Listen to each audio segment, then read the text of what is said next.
बहुत सारी बातें राजेश जी ने बताई और बहुत कुछ वहां जो कुछ चल रहा है, चूंकि लखनऊ में है, बहुत अपने हिसाब से अपने अंदाज में राजेश जी जो हैं वो एनालिसिस कर रहे हैं। लेकिन ओवरऑल आप क्या कहेंगे? क्योंकि ठीक है, नतमस्तक वाली बात जो है वो ये भी कही जा सकती है कि हाँ, कई जगहों के महंत के पास, और न सिर्फ ये प्रधानमंत्री, कई दूसरे प्रधानमंत्री भी गए हैं और सिर झुकाए हैं। एक आस्था की बात है, उसे अलग रखा जाए, लेकिन साथ साथ जब उत्तर प्रदेश की राजनीति की बात करें और इस वक्त जबकि एक तरफ केंद्र में नरेंद्र मोदी का जो जनाधार है वो पिछले कोरोना काल से लेकर के अभी तक महंगाई, बेरोजगारी, भुखमरी, इन तमाम चीजों के कारण गिरता जा रहा है जनाधार, वैसे उसी ढंग से किसानों का आंदोलन और तमाम दूसरे मसले को लेकर के उत्तर प्रदेश का जो खासकर वहां पर जो पिछले दिनों उन्नाव से लेकर के हाथरस और तमाम घटनाएं हुई हैं, इसको लेकर के भी और कोरोना को लेकर के भी सीएम योगी आदित्यनाथ का ग्राफ भी गिरा है। ऐसे में एक केंद्रीय नेतृत्व को लगता है कि अगर बदल दिया जाए, शायद जो बातें चल रही है उस आधार पे बोल रहा हूं, मुझे किसी ने बताया नहीं है, जो बातें हैं उस आधार पे बता रहा हूं कि अगर बदल दिया जाए सीएम योगी आदित्यनाथ को तो शायद भाजपा के लिए वो ठीक रहेगा, मुफीद रहेगा। लेकिन उसके साथ साथ ये भी लगता है कि जो बातें आ रही हैं, लगता नहीं, अब यहां जो बातें आ रही हैं वो ये आ रही हैं कि नहीं बदले जाएंगे, कैबिनेट विस्तार भी नहीं होगा। अब साफ नजर आ रहा है कि केंद्रीय नेतृत्व योगी आदित्यनाथ के सामने झुक चुका है, जैसा कि राजेश जी खुल के नहीं बता रहे हैं, लेकिन जो बातें इर्द गिर्द से आ रही हैं वो सब कुछ इसी ओर इशारा कर रही हैं। चुनाव अगला योगी आदित्यनाथ के नाम पर होगा, सही है, चुनाव लड़िए, लेकिन साथ साथ नरेंद्र मोदी, अमित शाह, केंद्र के जो और भी जो नेता हैं, जो तमाम चुनावों में पूरी की पूरी अपनी फौज के साथ बैठ जाया करते थे। और ज्यादा पुरानी बात नहीं है, पश्चिम बंगाल में हमने देखा, दीदी ओ दीदी से लेकर के अब की बार 200 के पार के नारा लगाने वाले तमाम केंद्रीय नेता, सब कुछ पूरे दल बल के साथ वहां बैठे रहे।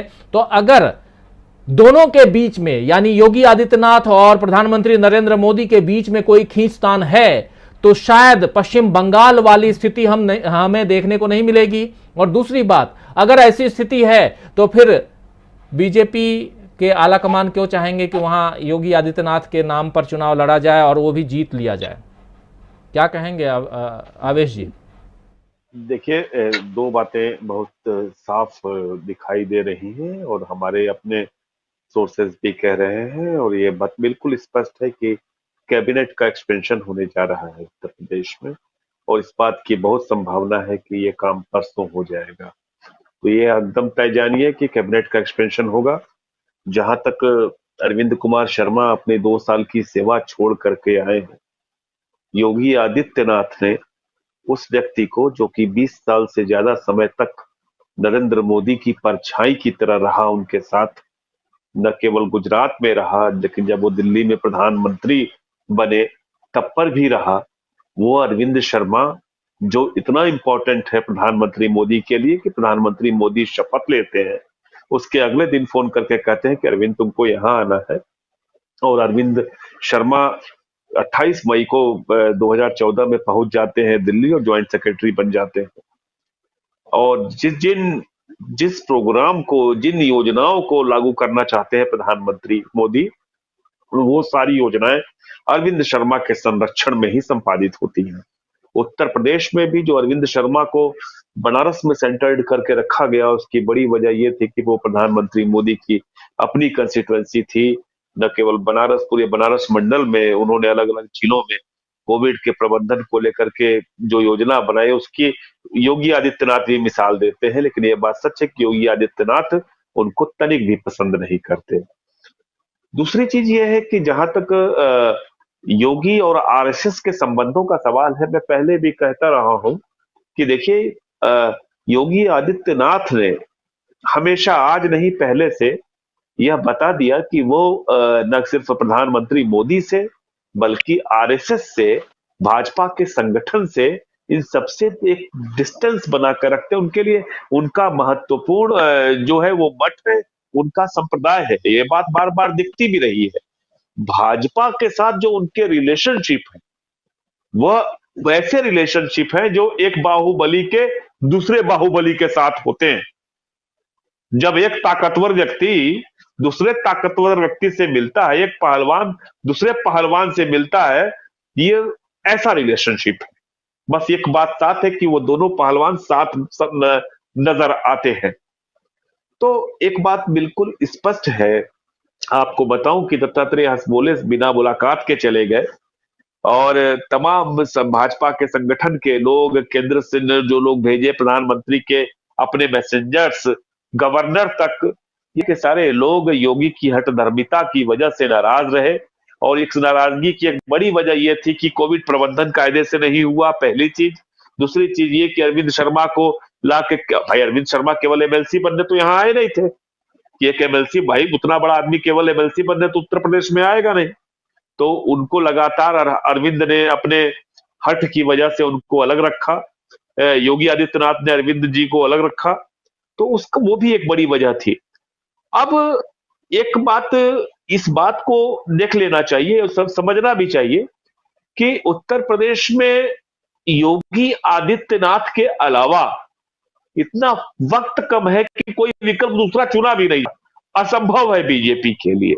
लेकिन ये बीजेपी जरूर चाहती है, आरएसएस भी यही चाहती है कि कम से कम इतनी कोशिश की जाए कि चूंकि उत्तर प्रदेश की पूरी राजनीति जातीय समीकरणों के इधर उधर घूमती है, तो कम से कम हर एक जातियों को, खास तौर से उत्तर प्रदेश के पिछड़ों को और ब्राह्मणों को, जो कि बीजेपी में होते हुए भी बहुत नाराज है, उनको किसी भी तरह से उनका मान मनव्वल किया जाए, उनका सम्मान लौटाया जाए, उनको मान दिया जाए। और सवर्णों के अलावा जो छोटी मोटी पार्टियां जो बीजेपी के साथ मिलकर चुनाव लड़ती रही, उनको बनाने का भी कार्यक्रम शुरू किया गया है। अनुप्रिया पटेल मिली है शाह से, इधर निषाद पार्टी के नेता मिल रहे हैं अरविंद शर्मा से। आप सोच सकते हैं कि क्या चल रहा है। दूसरी बात, जो सबसे बड़ी बात है, आप ये बात कह रहे थे लेकिन पिछले शो में शायद कह रहे थे, बंगाल चुनाव में हार के बाद बीजेपी बहुत बुरी तरह से डरी हुई है, भयभीत है, सदमे में है। उसके लिए वो हार पचा पाना बेहद मुश्किल हो रहा है। और आप यकीन मानिए कि जो लोग भी, माने एक बड़ी भीड़ थी, जो लोग बीजेपी के समर्थक थे वो भी, जो टीएमसी के समर्थक थे वो भी, जो विपक्ष की राजनीति को देखने समझने का दावा करते थे वो भी, सारे के सारे बंगाल के परिणाम से हतप्रभ हुए। लोगों को आशा नहीं थी कि इस तरह के परिणाम आएंगे। तो बीजेपी जो कि दावा कर रही थी बंगाल में कि हम इतने 200 पे पार चले जाएंगे, ये कर लेंगे, वो कर लेंगे, औंधे मुंह गिर गई। वो उत्तर प्रदेश में किसी तरह का जोखिम नहीं लेना चाहते। अब समस्या यह है कि इस पूरी यूपी की लड़ाई में उनके लिए सबसे बड़ा जो शत्रु है, जो मित्र भी कहता है अपने आप को लेकिन शत्रु की तरह खड़ा है और हमेशा खड़ा रहा है, हर विधानसभा चुनाव में खड़ा रहा है, वो योगी आदित्यनाथ। देखिए गलती कहां हुई थी। 2017 की मुझे याद है कि मनोज सिन्हा, मैं बनारस में ही था जब मनोज जी रात में आए थे विश्वनाथ मंदिर दर्शन करने, और ये लगभग तय था कि उनको मुख्यमंत्री पद की शपथ दिलाई जाएगी। लेकिन अंत में हुआ यह कि योगी आदित्यनाथ को की घोषणा कर दी गई। तो लोकप्रियता और योग्यता में से भाजपा ने लोकप्रियता का चुनाव कर लिया। गलती यही हुई थी। मोदी की पहली पसंद उस वक्त योगी आदित्यनाथ मोदी की पसंद नहीं थे। योगी आदित्यनाथ संघ की पसंद थे। योगी आदित्यनाथ हिंदू युवा वाहिनी की पसंद थे।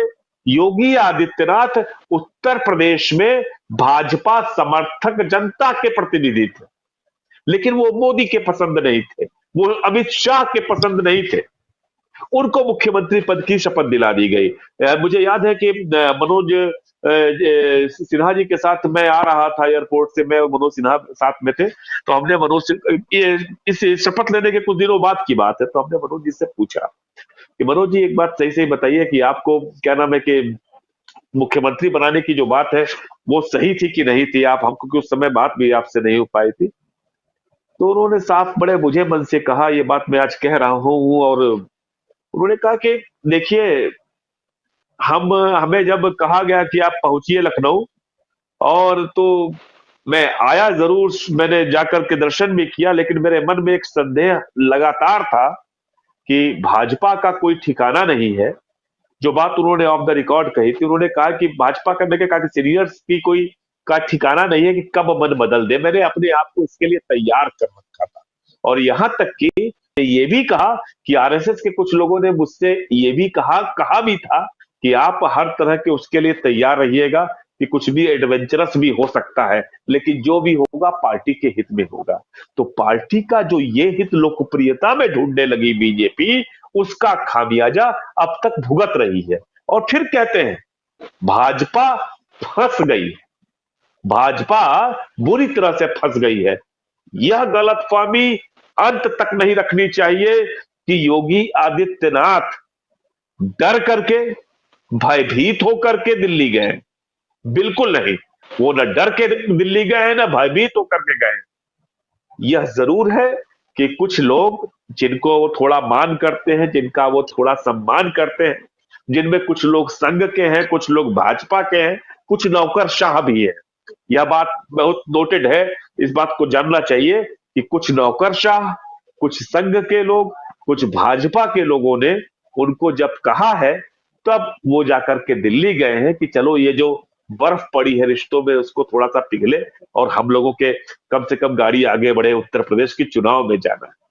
तो ये योगी आदित्यनाथ ने अपने आप से, न तो उनको बुलाया गया था, वो खुद गए, खुद समय लिया प्रधानमंत्री से, खुद अमित शाह से समय लिया। अब लौटते हैं तो मुझे ये लगता है कि कैबिनेट एक्सपेंशन जरूर होगा, निसंदेह होगा, और अब अमित शाह का हस्तक्षेप उत्तर प्रदेश में बढ़ेगा आने वाले समय में। जैसा कि अभी आपने नितिन प्रसाद का देखा कि कांग्रेस छोड़ के गए, अब हो सकता है, इस बात की संभावना है कि कई छोटे बड़े दल, कई जातीय पार्टियां जो जातीय संगठनों से मिलकर बनी है, उन सबका के साथ बीजेपी की बातचीत चलेगी, और देखना है कि क्या शक्ल इख्तियार करता है। और चूंकि उत्तर प्रदेश की में अब पंचायत चुनाव के परिणामों ने केंद्रीय नेतृत्व को, भाजपा के, बहुत भयभीत कर दिया है। तो इससे पार कैसे पाएगी बीजेपी, यह एक बड़ा सवाल है। योगी आदित्यनाथ के भविष्य का फैसला विधानसभा चुनाव के बाद होगा।